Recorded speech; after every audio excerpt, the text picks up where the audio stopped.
BMW et Mercedes-Benz se sont toutes deux enorgueillies de leur innovation, de leur style et de leur performance. Malheureusement, l'une de ces marques a lamentablement échoué en matière de fiabilité, à tel point que je serais idiot d'en acheter une aujourd'hui. Je vais faire une comparaison directe, modèle pour modèle, entre les voitures et les SUV de BMW et de Mercedes-Benz, et je vais vous dire laquelle est la meilleure et laquelle est la moins fiable. Et avec ce que je sais aujourd'hui, il faudrait vraiment que je sois complètement à côté de la plaque pour acheter l'un de ces véhicules aujourd'hui. Allons-y maintenant. La première comparaison oppose la BMW X5 et la Mercedes-Benz GLE dans la catégorie des SUV de taille moyenne. BMW propose désormais un V8 biturbo 4,4 litres hybride rechargeable et un 6 cylindres en ligne, que je trouve remarquable. Consumer Reports les apprécie aussi. Les évaluations de Consumer Reports montrent que BMW a progressé par rapport aux années précédentes. Et beaucoup de cela est dû à ce moteur 6 cylindres en ligne turbo de 3 litres, le B58 que BMW utilise. Cela dit, j'ai possédé un X5. J'avais une génération précédente en diesel, moteur M57, un vrai cheval de trait. Mais nous avons eu des problèmes, notamment avec la suspension pneumatique et un injecteur de carburant défectueux. Nous avons eu plusieurs fois des soucis de réservoir d'AdBlue, gelé, entraînant une réparation coûteuse. Plusieurs réparations d'entretien ont été nécessaires, avec des voyants moteurs dus à des problèmes de soupape d'admission et d'obstruction du système de ventilation du carter. Globalement, c'était un véhicule fiable avec lequel nous avons parcouru environ 225 000 km. Il fonctionnait toujours très bien lors de sa vente, preuve de leur durabilité. Mercedes, en revanche, malheureusement, ils n'ont pas de moteur qui rivalise vraiment avec le B58. Soyons honnêtes, la plupart des problèmes actuels que nous constatons sur ces deux modèles s'expliquent en grande partie par la technologie embarquée. Le GLE aurait de nombreux soucis électriques et des défauts dans certains ajustements et finitions. J'ai entendu que les renforts en cuir se décollaient sur les GLE. J'ai aussi entendu parler de la transmission qui pourrait ne pas sortir du position parking, qui pourrait même ne pas rétrograder, ralentir trop et ensuite caler. J'ai aussi entendu parler de nombreux problèmes concernant la conduite générale et la qualité, l'ajustement et la finition, et la solidité globale qui ne sont tout simplement pas aussi bien réalisées que sur la BMW. Maintenant, pour la BMW, il y a aussi des rumeurs récemment concernant la X5, disant qu'ils ont des problèmes avec la boîte de transfert, vous savez, avec un certain kilométrage et un certain âge, ce qui commence à faire des à-coups et des secousses. Elle tombe en panne, nécessitant souvent une réparation de 6 ou 7 000 $, généralement hors garantie. Un meilleur entretien règle souvent ce problème, mais les suspensions pneumatiques restent un vrai point faible pour les deux marques. Elles coûtent cher à entretenir et réparer, mais selon mon expérience, BMW est mieux fini. Pas de rouille, meilleur look et plastique de meilleure qualité.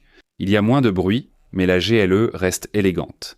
L'intérieur est tape à l'œil, mais la qualité perçue n'est pas la même.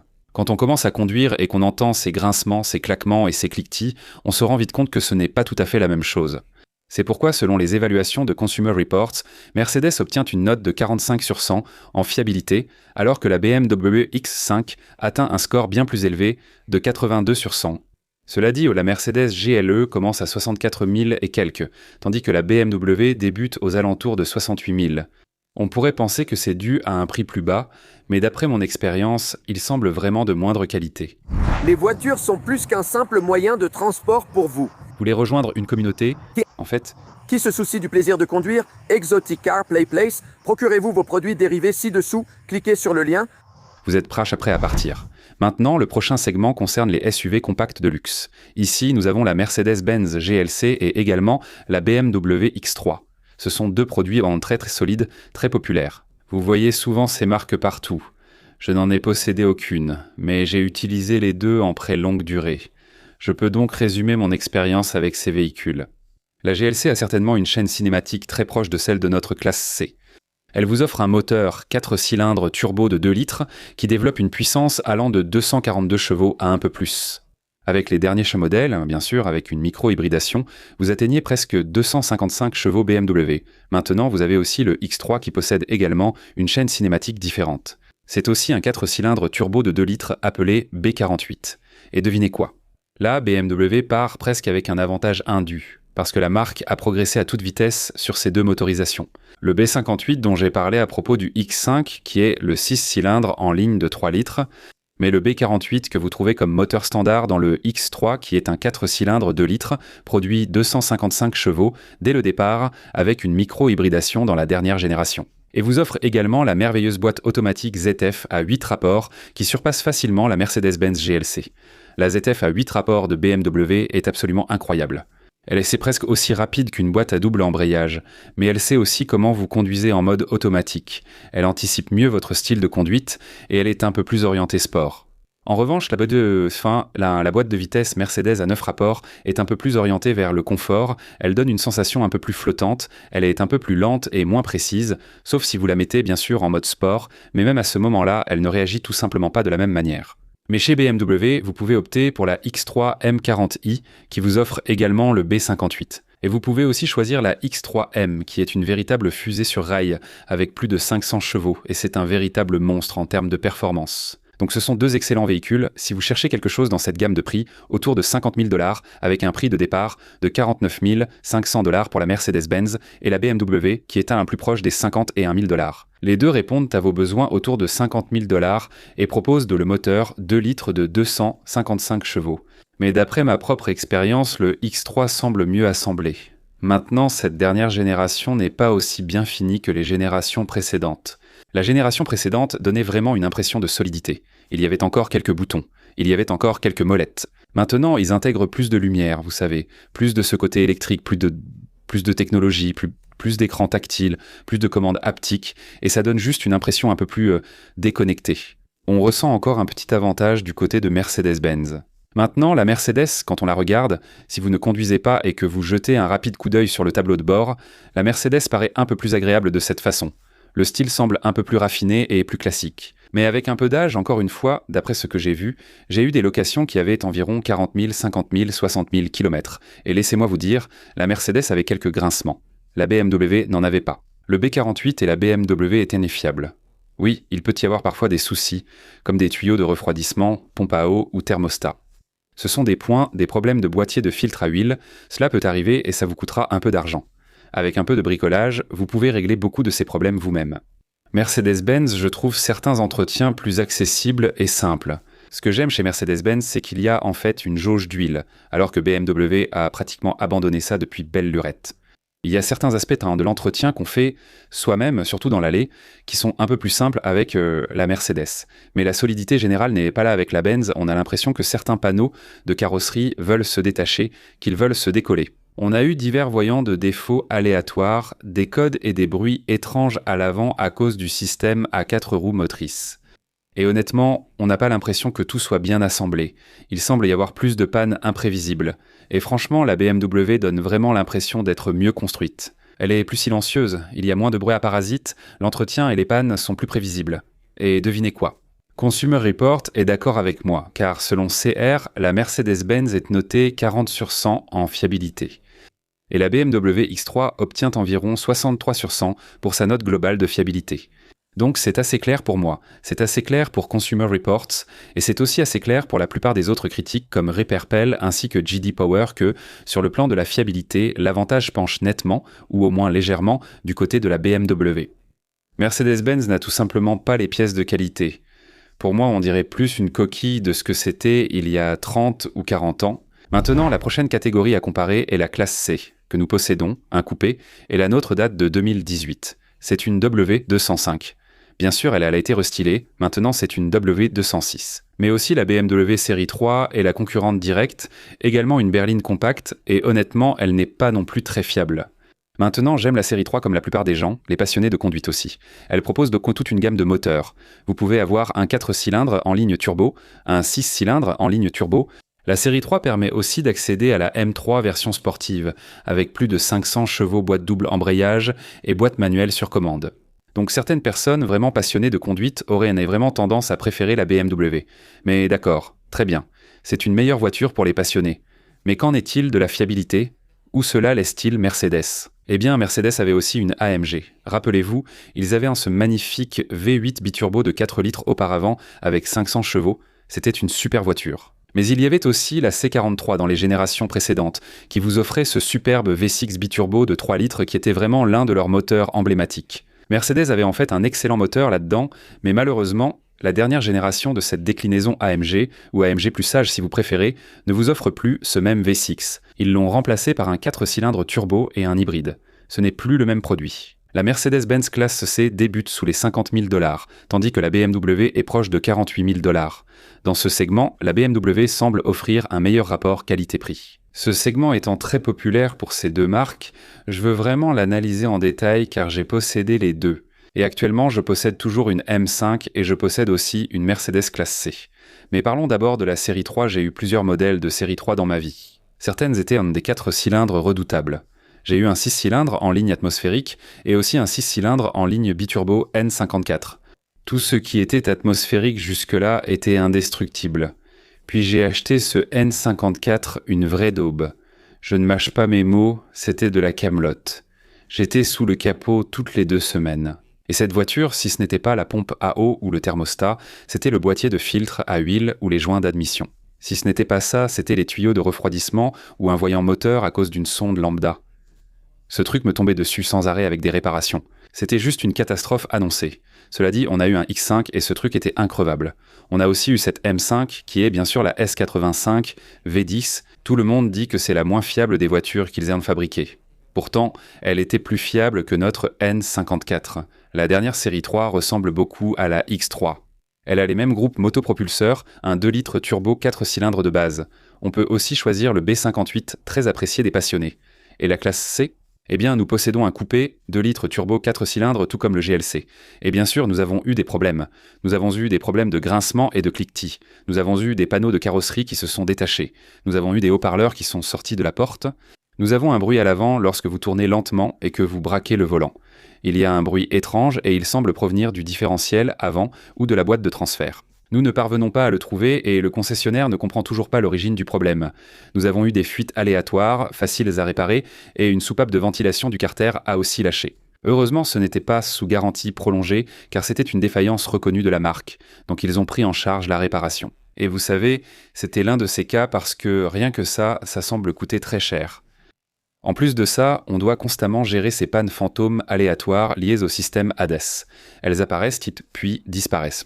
Le concessionnaire s'en est occupé plusieurs fois, a reconnu une perte de communication, un défaut de module. Mais sous garantie, ils n'ont même pas tenté de réparer. Ils repoussaient mais sans cesse, réinitialisaient, repoussaient encore. Mais une fois la garantie expirée, ils étaient beaucoup plus enclins à proposer de remplacer des modules. Bien sûr, à mes frais, ça a été un vrai coup dur. On a toujours la voiture et on la conduit encore. On aime la voiture pour ce qu'elle est, mais c'est assez clair. Plastique, grincement, cliquetis, code bizarre, défaut, bien sûr. Le système de ventilation du carter. Elle a son lot de problèmes. Et tout ça pour une voiture qui n'a même pas 70 000 km, soit 45 000 miles. Qu'est-ce qui ne va pas dans cette histoire ? BMW, en revanche, a un produit à mon avis, surtout avec le B58 et la M340i, c'est probablement l'une des berlines compactes les plus populaires en ce moment dans le segment des voitures de luxe. Et beaucoup de cela vient du moteur. Il est modifiable, il est fiable, et honnêtement, il a rehaussé la fiabilité globale de BMW en tant que marque. Ce même moteur, il l'utilise dans la série 3, la série 2, la série 4, la série 5, la série 7. Je veux dire, il est utilisé dans toute la gamme et dans beaucoup de leurs modèles X aussi. Donc il est clair que BMW a trouvé quelque chose et qu'ils exploitent ce moteur. Ils utilisent aussi une Toyota Supra, car Toyota a confirmé qu'elle convenait à la plateforme et était durable. Cela dit, Consumer Report classe la classe C, et je suis tout à fait d'accord avec ça, 19 sur 100.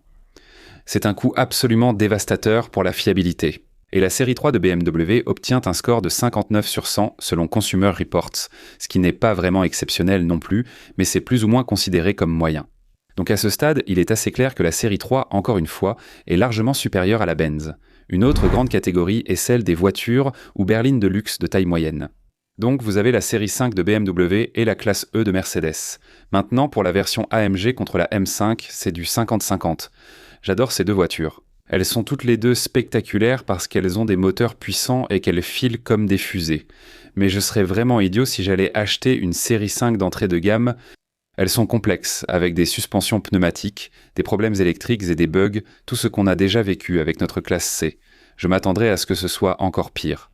Aujourd'hui, tu as une voiture plus avancée et technologique, ce qui multiplie les problèmes potentiels. La série 5 a aussi ses défauts. Tu peux choisir la 530, un 4 cylindres. Tu peux prendre la 540 qui est le 6 cylindres, ou tu peux aussi choisir la M550 qui est leur V8 biturbo très puissant. À mon avis, ça en s'adapte pour certains de leurs modèles haut de gamme, soit tu prends la M5, soit tu prends simplement une 540, ce sont les meilleurs choix. Si tu prends la 530, c'est trop de voitures à déplacer avec un 4 cylindres. Si tu prends la 550, tu auras tous les gros problèmes d'entretien liés à un V8 biturbo. Elle a un moteur en V avec les turbos au centre, tu sais qu'ils ont mis les turbos dans cet espace-là, et ça veut dire qu'avec toute cette chaleur supplémentaire, tu commences à faire fondre le plastique, le câblage. Et dans les générations précédentes qui étaient mal protégées, tu avais aussi des problèmes avec les guides de soupape parce que toute cette chaleur supplémentaire migrait dans les culasses et commençait à détériorer les guides de soupape et les joints. Avant même que tu t'en aperçoives, il y avait déjà une forte consommation d'huile, ainsi que des soucis de chaîne de distribution, d'injecteurs et de décharge parasite de la batterie sur certaines BMW série 5, mais la génération actuelle montre que le meilleur compromis, c'est la 540. Ou si tu veux le modèle sportif, il faut choisir la M5 Mercedes-Benz. Encore une fois, j'adore le AMG E63S, c'est une super voiture. Selon mon expérience, de nombreux ajustements et finitions diffèrent. Les plastiques et l'assemblage chez BMW ne sont pas exceptionnels. Ce n'est pas un coffre-fort, mais d'après ce que j'ai vécu et que je continue de vivre, c'est 10 fois mieux. En fait, on a un très bon ami à nous en ce moment qui possède une M340. Je crois que c'est un modèle 2021 et elle est absolument spectaculaire. Il la conduit tous les jours, été comme hiver, de moins 40 à plus 40 degrés. Il l'utilise quotidiennement pour transporter du matériel, faire des trajets courts ou longs, et elle ne l'a jamais laissé tomber. Avec un prix de base de 50 000 $ pour la classe E ou environ 60 000 $ pour la série 5, je veux dire qu'il y a plus de valeur à acheter la BMW. Mais qu'en est-il de la fiabilité ? Eh bien, Consumer Report a des choses très dures à dire, car Mercedes-Benz est noté 34 sur 100, ce qui est absolument catastrophique. Allez, je cherche des avis. Tous ceux qui possèdent une classe E moderne, faites-le moi savoir dans les commentaires. Quelle expérience avez-vous eue avec la vôtre ? Et aussi, la BMW série 5 est notée 66 sur 100, ce qui est en fait plutôt remarquable. Et la seule raison pour laquelle la note est aussi basse, c'est à cause des M5 150 et des M5 qui ont des coûts d'entretien plus élevés, un peu plus de complexité et quelques problèmes inattendus, comme la suspension pneumatique et un groupe motopropulseur complexe. Donc ça fait aussi baisser la note. Mais si vous prenez une version d'entrée ou de milieu de gamme pour les deux modèles, la BMW surpasse largement la Mercedes-Benz. Et bien sûr, il faut parler des véhicules électriques, parce que c'est la tendance actuelle, EQB, EQE, EQS. Et j'ai testé certains de ces véhicules sur ma chaîne secondaire, et ils roulent bien, mais la fiabilité n'est pas vraiment au rendez-vous. BMW, de son côté, propose les i4, i5, iX. Ils avaient l'ancienne i3, ils ont exploré différentes options et maintenant ils sont en train de faire la transition, tout comme Mercedes-Benz, vers des plateformes entièrement nouvelles, ce qui arrive très bientôt. Mais actuellement, avec les modèles que nous connaissons aujourd'hui, la fiabilité penche clairement d'un seul côté. D'après les évaluations de Mercedes-Benz basées sur les rapports des consommateurs pour leurs véhicules électriques, la marque se classe autour de 27 sur 100 avec de nombreux problèmes électriques, des difficultés de recharge et même l'ajustement de certains éléments intérieurs qui ne tient pas forcément la route. Et il y a beaucoup plus de visites chez le concessionnaire à cause de pannes inattendues, de bizarreries, de bugs et d'alarmes. Alors que les versions BMW, selon Consumer Reports, se classent autour de 78 sur 100, ce qui les place largement au-dessus de la moyenne de Mercedes-Benz, dans le segment des véhicules électriques également. Les deux ont quelque chose à offrir. Les deux ont fière allure. Elles se conduisent à merveille. Mercedes-Benz offre toujours plus de confort, une expérience de conduite détendue. Peu importe si vous achetez une EQE, c'est plus doux que la X5. Bien sûr, si vous achetez une classe E, elle paraît plus douce et plus lourde qu'une série 5. Si vous achetez un GLC, il semble un peu plus luxueux qu'une classe C.